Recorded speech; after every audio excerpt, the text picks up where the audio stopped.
금강에 때이른 녹조가 대거 발생했습니다. 4대강 사업 이후 더 잦아졌다는 게 주민들 얘기입니다. 새만금 상류인 전주천도 수질이 엉망입니다. 물길을 막는 보가 있는 구간이 더욱 심각합니다. 메르스 진정 국면으로 순창에 이어 김제 지역 격리자들도 대거 해제됐습니다. 병의원도 속속 정상화에 나서고 있습니다. 15년 전 있었던 익산의 살인 사건에 대해 법원이 재심 결정을 내렸습니다. 억울한 옥살이었는지 논란이 본격화하고 있습니다. 여러분 안녕하십니까? 6월 23일 화요일 뉴스투데이입니다. 오늘 전주 MBC 뉴스투데이에서는 수질 문제를 집중 보도합니다. 아직 본격적인 더위가 시작되지도 않았는데 금강 유역에는 때이른 녹조가 발생했습니다. 녹조라떼라는 말이 생길 정도로 연례 행사가 돼버렸는데 주민들은 4대강 사업 이후 더욱 잦아졌다고 합니다. 김하영 기자가 현장 취재했습니다. 녹색 물감을 풀어놓은 듯 강물이 온통 녹색으로 뒤덮였습니다. 강 가장자리에는 녹조 알갱이가 뭉쳐 띠를 형성하고 있습니다. 강을 조금 더 거슬러 올라가 본 곳도 사정은 마찬가지. 수년째 수상 레저업을 해온 주민은 수질 악화로 낚시꾼도 수상 레저객도 크게 줄었다며 더 이상 사람들이 찾지 않는 곳이 될까 두렵다고 호소합니다. 냄새나서 못 다닐 정도였습니다. 이 금강이. 정말 악취나서 관광객들도 배 한 번 타고 유람하면은 정말 뭔 냄새가 이렇게 나냐고 할 정도로. 인근 주민과 시민단체들은 4대강 사업 이후 녹조 현상이 눈에 띄게 심해졌다고 말합니다. 4대강 보 설치 이후 금강의 강물 체류 시간은 1.3배 증가했습니다. 유속이 느려지면서 오염원이 쌓이고 수질을 정화하는 생물도 급감한 겁니다. 특히 올해는 더위가 일찍 찾아온 데다 가뭄까지 더해져 녹조가 크게 확산될 거라는 우려가 나오고 있습니다. 환경단체들은 물을 방류해 일시적으로 수질을 개선하는 것은 미봉책에 불과하다며 근본적인 해결책을 요구하고 있습니다. 4대강 사업의 그 보를 다시 헐거나 해서 재정화가 돼야 되고 더더욱이나 하구뚝이 저렇게 계속 있는 한은 이 수질은 계속 악화될 수밖에 없다 이렇게 생각합니다. 그래서 해수통을 다시 인간이 교란시켜 놓은 생태계의 현 주소가 매년 반복되는 녹조 공포로 나타나고 있습니다. MBC 뉴스 김하연입니다. 전주천 수질도 심각한 상황입니다. 전주천은 만경강 상류 하천으로 새만금 수질에 큰 영향을 미치는데요. 특히 국가가 관리하는 구간이 방치되다시피 하고 있습니다. 이경희 기자가 취재했습니다. 전주천과 삼천이 만나는 금악보. 전주천의 하류 구간인데 쓰레기와 부유물이 어지럽게 엉켜 있습니다. 고무보트를 타고 하천 안으로 들어가 봤습니다. 금악보와 신풍보 사이. 하천 바닥의 흙이 썩다시피 했고 기포가 올라올 정도입니다. 흙을 떠보니 시커멓습니다. 보에 물의 흐름이 막혀 벌어진 현상입니다. 황화수소라든지 암모니아라든지 이런 것들이 발생을 하게 되고 그것이 이제 기포 형태로 올라오게 되고요. 암모니아는 이 물속에 물고기들한테 매우 치명적인. 지난 2012년 물고기가 대량 폐사한 전주천 하류. 지난해 전주천 구간별 수질을 살펴보면 상류인 승암교의 BOD는 0.63, 1등급 수준인 반면 하류인 공단천의 평균 BOD는 14.5로 5등급 아래로 크게 떨어지는 걸 알 수 있습니다. 환경단체는 당장 보를 철거하거나 가동보 형태로 바꿔줘야 한다고 주장합니다. 좁은 구간에 5개의 보가 있어서 정체 수역이 발생하고 있고 많은 퇴적물들이 쌓이다 보니까 수질이 악화되는 부분이 있고요. 지속적인 관리와 예산 투입에도 일부 구간에서는 여전히 최악의 수질을 보이고 있는 전주천. 보를 철거하고 체계적인 수질 개선에 나서야 한다는 목소리가 높습니다. MBC 뉴스 이경입니다. 새만금이 한중 FTA 산단 후보지로 단독 선정됐습니다. 새만금 개발청은 최근 한국 측의 한중 자유무역협정 산업단지 추진 지역으로 새만금을 단독 결정했다고 밝히고 내년에 완공되는 새만금 산업단지 1,2공구와 산업연구용지 일부에 중국 기업을 적극 유치할 계획이라고 밝혔습니다. 한중 FTA 산단 입주 기업에 대한 세부 지원 사항과 양국의 협력 방안 등은 양국의 공식 협의체를 통해 올 하반기에 논의를 시작할 계획이어서 결과가 주목됩니다. 메르스로 격리됐던 주민들이 차례로 격리 해제되고 있습니다. 추가 발병이 없다면 28일쯤 격리 조치가 모두 해제될 전망인데요. 휴진 사태를 맞았던 병원들도 잇따라 문을 다시 열고 있습니다. 유룡 기자의 보도입니다. 대한의사협회 관계자들이 김제 한 병원을 찾아 관계자들을 위로합니다. 지난 8일 메르스로 확진된 50대 환자가 입원했던 병원이어서 지난 2주 동안 아예 병원 문을 닫았습니다. 제일 처음에는 저도 좀 무서웠고요. 시간이 지나면서 주변에서 바라보는 시선이 무서웠고 우리 김제에 있던 모든 시민들이 큰일 없이 잘 마무리돼서 그게 좋은 것 같습니다. 메르스로 도내에서는 전주 예수병원과 순창 최선영내과, 김제 우석병원 등 병원 5곳이 홍역을 치렀지만 이제 정상을 되찾고 있습니다. 지금까지 순창과 전주의 메르스 환자 2명이 목숨을 잃었지만 김제의 50대 환자는 다행히 호전돼 퇴원을 준비하고 있는 것으로 확인됐습니다. 앞으로 2차례에 걸친 메르스 검사를 실시해 음성으로 확인될 경우 이번 주말에는 귀가도 가능할 것으로 전망하고 있습니다. 좀 호전이 됐습니다.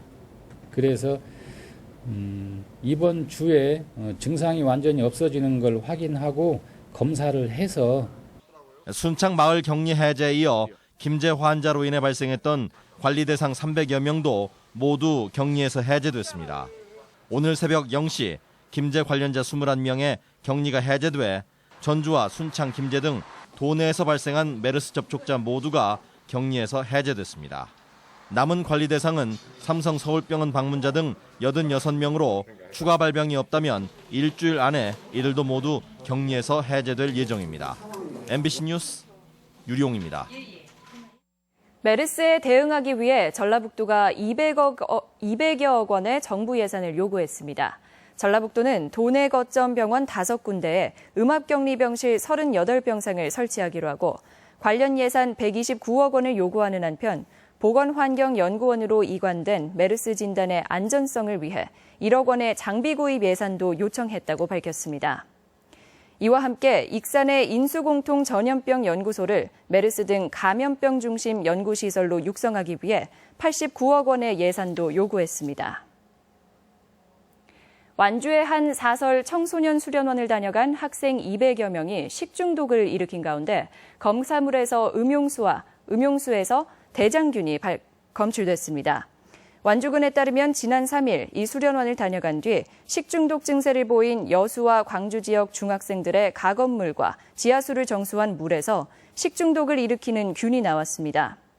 하지만 보건당국은 조리종사원들에게는 바이러스가 검출되지 않는 등 감염 경로가 확실하지 않은 만큼 추가 검사를 검토한다는 방침입니다. 법원이 진범이 논란됐던 익산 약촌 오거리 택시기사 살인 사건의 재판을 다시 열기로 결정했습니다. 형사사건의 재심 결정은 이례적인 일인데요. 재판 결과에 관심이 모아지고 있습니다. 보도에 강동엽 기자입니다. 지난 2000년 8월 10일 새벽 2시 익산 영등동 길에서 택시기사 42살 유모 씨가 흉기에 찔려 숨졌습니다. 이후 경찰이 잡은 범인은 당시 16살인 최모 씨. 최 씨는 택시기사와 말다툼을 벌이다 흉기로 찔러 살해한 혐의로 기소됐고 항소심까지 이어진 재판에서 징역 10년형을 선고받았습니다. 그런데 최 씨가 복역 중이던 지난 2003년 진범이 따로 있다는 첩보가 입수돼 경찰 수사가 이루어졌지만 이내 사건은 수면 아래로 묻혔습니다. 10년 만기 복역을 마치고 출소한 최 씨는 진범으로 지목된 사람에 대한 주변인의 진술과 택시 주행 기록 분석 등을 토대로 법원에 재심을 청구했습니다. 그리고 광주고법은 최 씨의 청구를 받아들여 재심을 열기로 결정했습니다. 법원은 최 씨의 사건을 검토한 결과 무죄를 인정할 명백한 증거가 새로 발견돼 유무죄를 다시 판단하기로 했다고 밝혔습니다. 타코미터라는 과학적 증거가 최근의 통화 내역과도 모순되고 이런 사정들이 최근에 어떤 무죄를 입증할 만한 명백한 증거가 됐던 것이고 검찰이 법원의 결정에 대해 이의를 제기하지 않거나 대법원이 검찰의 이의를 기각하면 재심 결정은 확정됩니다. 재심 결과에 따라 최 씨가 무죄를 선고받을 경우 검찰이 2달도 채 남지 않은 공소시효 만료일까지 진범을 체포할 수 있을지 관심사로 떠오르고 있습니다. MBC 뉴스 강동엽입니다. 어제 오후 4시쯤 군산 소룡동 OCI 공장에서 유독성 물질인 실란가스가 유출됐습니다. 이 사고로 공장 관계자 27살 임모 씨가 호흡곤란 증세를 보여 인근 병원으로 옮겨졌으며 소방 등 관련 기관이 사고 지점을 중심으로 반경 2km를 통제하고 방제 작업을 벌였습니다. 경찰은 공급 배관이 손상되면서 가스가 유출된 것으로 보고 정확한 경위를 조사하는 한편 누출량 등을 파악하고 있습니다. 전북도의회 예결특위는 어제 전라북도가 편성한 제1회 추경액 2,100억여 원 가운데 25개 사업에 37억여 원을 삭감한 추경안을 확정해 본회의에 상정했습니다. 전북교육청이 추경으로 편성한 900억 원은 상임위 부결 결정에 따라 예결특위도 부결 결정했습니다. 추경 예산안은 오늘 본회의 의결을 거쳐 확정됩니다.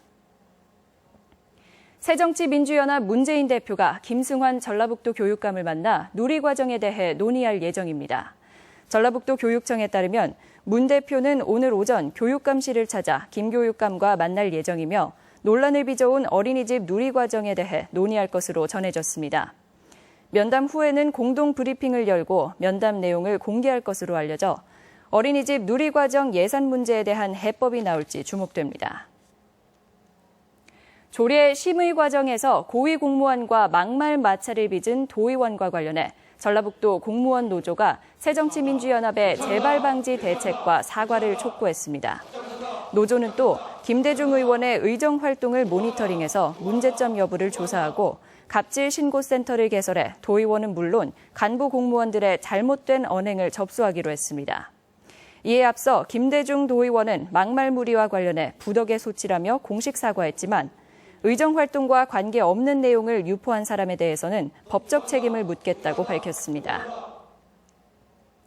열악한 지방재정 문제를 개선하기 위한 법안이 발의돼 처리 결과가 주목됩니다. 새정치민주연합 황주홍 의원은 지방소비세와 양도소득세의 지방세입 이전 비율을 높이고 지방교부세의 교부율을 올리는 지방재정 확충 4대 법안을 발의했습니다.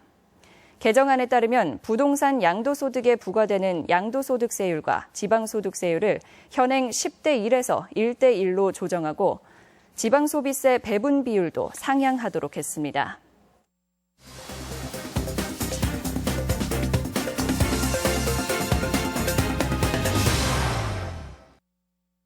지난 2013년에 착공된 순창 풍산 제2농공단지의 공사가 완료돼서 새로운 일자리와 지역소득 창출이 기대되고 있습니다.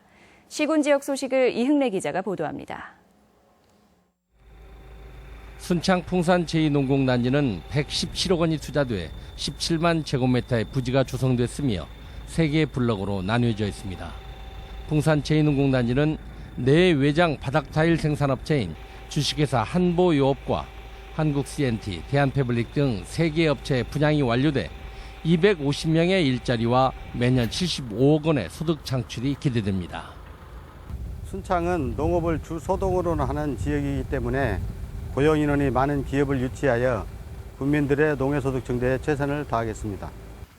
진안 홍삼연구소가 자체 개발한 애플민트 홍삼 절편과 홍삼 유산균을 불로초 홍삼 영농조합과 주식회사 건보에 기술을 이전하는 협약이 체결됐습니다. 진안군 앞으로도 새로운 기술 개발을 통해 기능성 제품 위주의 홍삼 판매를 확대해 나갈 계획입니다. 홍삼연구소의 연구 성과가 조기에 사업화되어 진안 홍삼 산업의 발전을 가속화하고 지역 경제에 큰 기여를 할 것으로 기대하고 있습니다. 부안 지역에서 출토된 고리어 청자 등 도자기 유물 400여 점이 부안 청자박물관에서 전시됩니다. 부안군은 유천리와 진설이 청자 가마터에서 발굴 조사된 것과 비안도 등 부안 앞바다에서 인양 신고된 유물 등 도자기 유물 366건 437점을 국립전주박물관으로부터 장기 대여받아 사실상 영구적으로 전시하게 됩니다. 완주군은 은행나무와 느티나무 등 관내 보호수와 노고수 77본에 대한 정비 사업에 나섰습니다. 완주군은 생육 환경을 개선하는 외과 수술 등 보호 작업과 함께 스토리텔링까지 담은 안내판 설치도 추진할 계획입니다. MBC 뉴스 이흥래입니다. 메르스의 여파로 지난 10일부터 중단됐던 전북 브랜드 공연 뮤지컬 춘향과 새만금 상설 공연 아리울 스토리가 오는 24일부터 재개됩니다. 상설 공연 추진단은 전북 지역 메르스 확산세가 소강 상태를 보임에 따라 공연을 재개하기로 했으며 대신 공연장마다 손 소독제와 마스크 등을 비치해 감염병 예방을 위해 노력하겠다고 밝혔습니다. 군산시가 침체된 상권을 활성화하기 위한 특화거리 조성을 추진합니다. 군산시는 상권의 중심지가 이동하면서 침체된 지역을 활성화하기 위해 상인들이 20%를 부담하는 조건으로 올 연말까지 특화거리 조성 사업을 추진하기로 하고 다음 달부터 공개 모집에 들어갑니다. 군산시는 특화거리로 지정되는 지역에는 고객 접근성 향상을 위한 사업에 1억 원, 마케팅 지원과 홍보에 2천만 원을 지원할 계획입니다. 우리 지역 행사와 문화 소식입니다. 메르스로 인해 침체된 분위기를 북돋우기 위한 작은 음악회가 내일 김제문화예술회관에서 펼쳐집니다. 영화 전문가의 강연이 함께 진행되는 아시아 영화 특별전이 오늘 전주 디지털 독립영화관에서 무료로 상영됩니다. 동북아 시원 문명전이 오늘부터 나흘간 김제시청 로비에 마련됩니다. 극단 우리아트 컴퍼니의 창작 초연작인 순정이 블루스가 오는 28일까지 한옥마을 아트홀에서 공연됩니다. 한지 그리고 꽃을 주제로 한 최지영 초대전이 전주 한지박물관에서 열리고 있습니다. 학생들의 창의적인 공학 설계 작품을 선보이는 캡스톤 디자인 경진대회가 오늘 전북대학교 진수당에서 열립니다. 청년 실험 문제를 토론하는 전북지역 고용전략개발 포럼이 오늘 전북 여성교육문화센터에서 있습니다. 남원 혼불문학관은 내일 문화가 있는 날을 맞아 최명희 소설 혼불 강연을 무료로 진행합니다. 기업과 구직자를 잇는 만남회장 행사가 오늘 전주 고용센터에 마련됩니다. 제1회 도시계획 시민 원탁회의에 참여할 전주 시민을 오는 30일까지 신청받습니다. 전북권 날씨입니다. 전라북도 지역은 오늘 대체로 구름이 많겠습니다. 낮 최고 기온은 전주 30도, 군산 28도 등 28도에서 30도의 분포로 어제와 비슷하거나 조금 높겠습니다. 바다의 물결은 서해남부 전 해상에서 0.5에서 1m로 일겠습니다.